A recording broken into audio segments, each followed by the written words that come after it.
Vamos a temas que tienen que ver con la naturaleza, pero más propia de nuestro país. Y bueno, en la falla de San Ramón nos tiene preocupados, concentra la atención pública desde hace muchísimo tiempo por la posibilidad de un gran movimiento en la región metropolitana. Fíjate que hay un estudio hace ya 5 años que da resultados, José, que indica que esta falla se habría extendido hasta Pirque. ¿Cuáles son los peligros reales de lo que está ocurriendo en este lugar? ¿Sabe la gente efectivamente que está viviendo sobre la falla?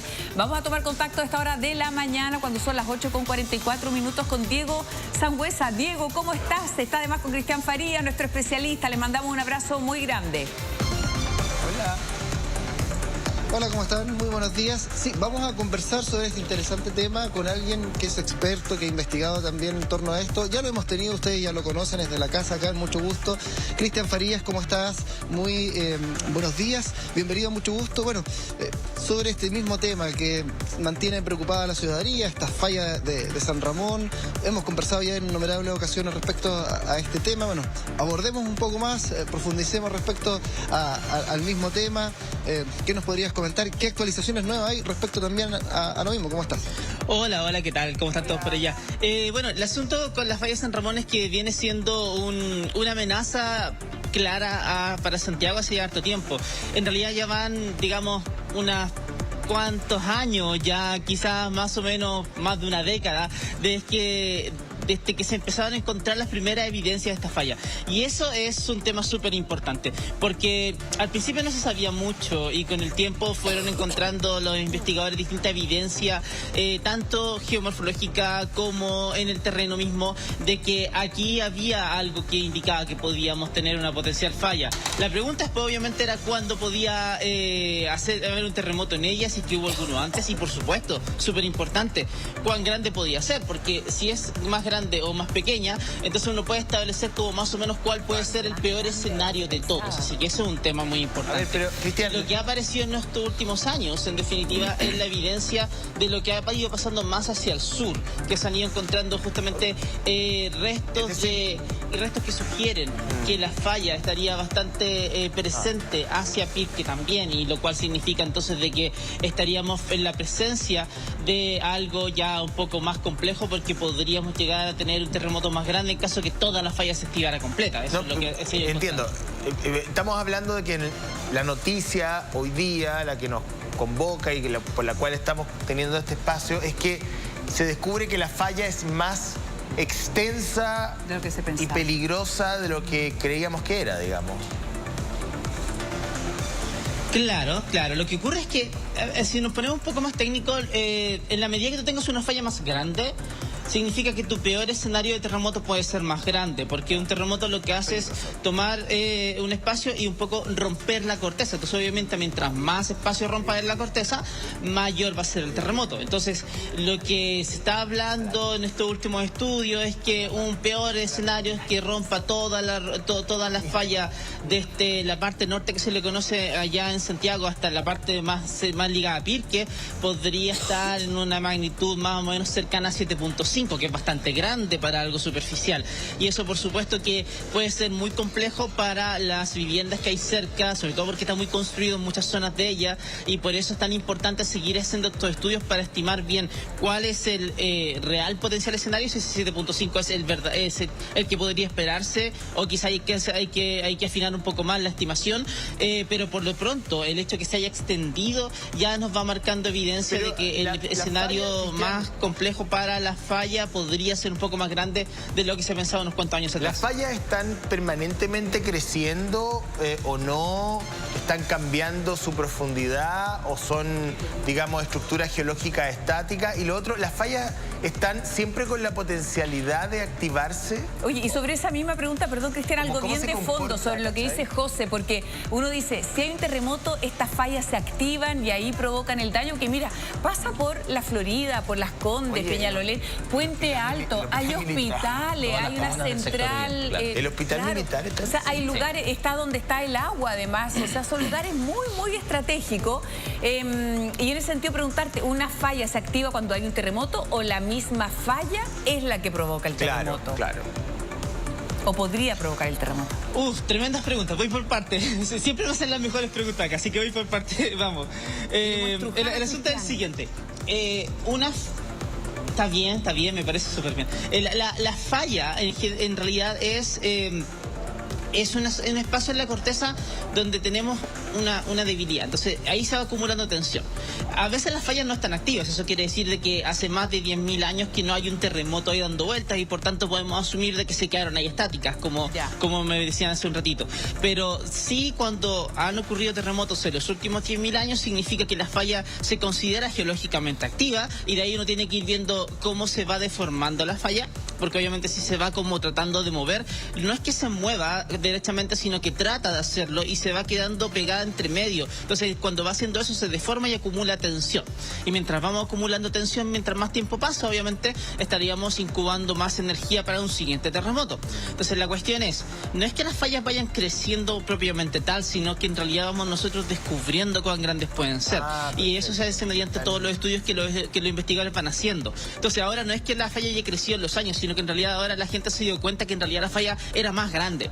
Y eso lo que hace en definitiva es plantearte que puede haber un escenario más complejo, pero ahora entonces hay que volver a pensar en cuál es el escenario que antes podía ser una cosa de magnitud más o menos cercana a 7 y ahora estamos pensando en un 7.5, que es más grande obviamente. Sería completamente a nivel superficial, no desde el punto de vista de estar a menos de 50 Ahora, kilómetros. una pregunta bien primaria. Exactamente en la superficie. Una pregunta bien primaria que la debería haber hecho al principio, pero ¿qué es una falla? Porque siempre hablamos de la falla, a lo mejor mucha gente sabe y otra no. ¿Cómo se define geológicamente una falla?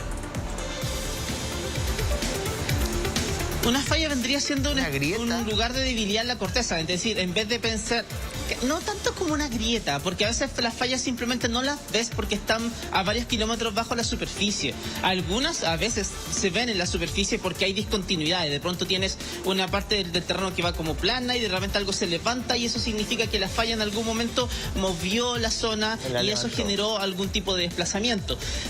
Claro, la levantó, a veces vemos eso, otras veces no lo vemos tanto, entonces depende mucho del tipo de falla. Pero la falla en realidad es una discontinuidad, es una zona donde la corteza, en vez de ser simplemente un montón de roca que está continua en todos lados, hay una parte donde eso se rompe. Y ahí es donde lo que va pasando con el tiempo es que las fallas van generando terremotos, es decir, los bloques se quieren ir moviendo uno respecto al otro, es como imagínense que tienen mis dos manos, claro. Mis dos manos son dos bloques, tratan de moverse, pero no lo consiguen, hasta que de pronto lo consiguen y se mueven uno respecto al otro. Y ahí tenemos un terremoto cuando ese desplazamiento ocurre.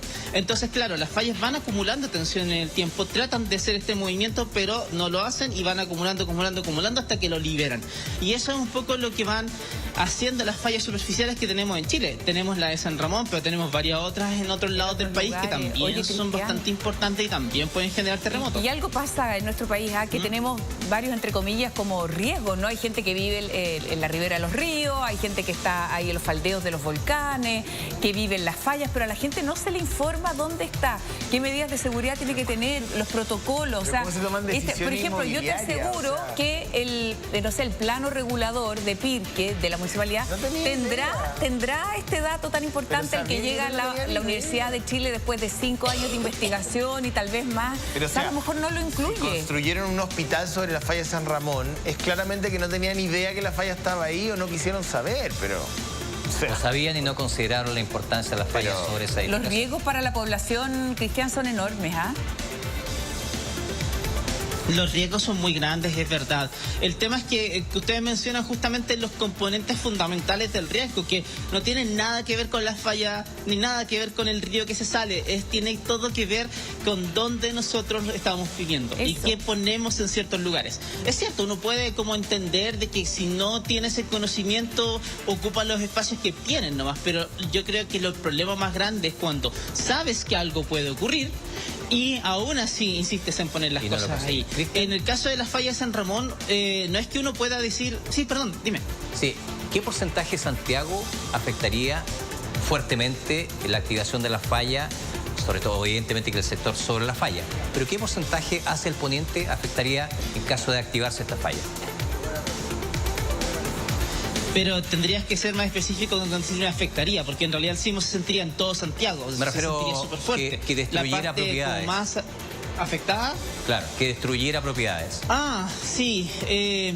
Ya, esa otra pregunta complicada también, porque resulta de que no tenemos tanta claridad acerca de cómo se van a comportar los edificios que tenemos puestos ahí. Lo lógico sería pensar de que las casas que están construidas encima de la falla podrían estar muy en peligro, porque claro, ahí en esas zonas una parte del terreno llegaría potencialmente a levantarse y eso significaría que varias de ellas podrían sufrir daños estructurales. Estaríamos pensando que la cantidad de personas que viven en esa zona está más cercana a los 2 millones de personas en general, quienes están más cerca en la falla. Un terremoto en ese lugar lo que hace también es generar aceleraciones del suelo bastante grandes, lo que significa entonces de que la gente, lo siente súper fuerte, pero también podría llegar a generar más de algún daño estructural en algún edificio por ahí dando vueltas. Entonces, pero no es tan evidente, eso sí que es bajo estudio, porque obviamente uno plantea cuál puede ser el escenario en cuanto al terremoto, Cristian, pero el escenario en cuanto a la respuesta de todos los edificios es difícil. Oye, una pregunta, porque lo he visto en documentales, pero no sé si en realidad es así o no. Que hay tecnología, que uno pone sensores en la falla y reportan si hay movimiento, si hay aumento de temperatura. Monitorea. Claro, permanente. eso se puede hacer. Lo leí por la falla de San Andrés en California, pero yo no sé si acá se puede o está así, no sé. Como que hay que monitorearla, claro. Claro, en efecto eso es lo que se hace. En efecto, eso es lo que se hace. Se monitorean las fallas con varias maneras. Por un lado pones hartos GPS en la falla para ver si hay algún desplazamiento que puedas de alguna manera ir capturando. Pero también pones sismómetros para poder ver si es que hay algún sismo pequeño, alguna cosa de magnitud más baja, que podría decirte que en realidad hay algún tipo de movimiento pequeño en la falla. En Chile, de hecho, hay. En la falla de San Ramón hay varios sismómetros que se han instalado porque después del 2010 más o menos que empezamos a entender un poco más de la falla, se armó la idea y creo que fue durante el gobierno de Michelle Bachelet, el segundo gobierno de Michelle Bachelet, surgió el proyecto de poder monitorear la zona de falla de San Ramón. Así que ahí está. Oye, sí, no sé si nos puede explicar, Cristian, porque estamos viendo una foto, seguramente la viste, de especialistas tuyas, no sé si geólogo o geógrafo físico, ahí parado justamente al lado de esta como gran pared de tierra, de piedra, ahí hay un cambio de colores, hay una excavación, hay un desnivel. No sé si puedes explicarme o explicarnos un poco el trabajo que llevan haciendo ya hace 5 años para establecer esto que es tan noticioso hoy en día y que tiene que ver con lo extensa que sería esta falla, más grande de lo que se pensaba en el comienzo. Claro, ahí es Gabriel Easton. Gabriel es el que ha estado trabajando, liderando el equipo de la Universidad de Chile junto con colaboradores de otros lados que han estado muchos años aquí en esto.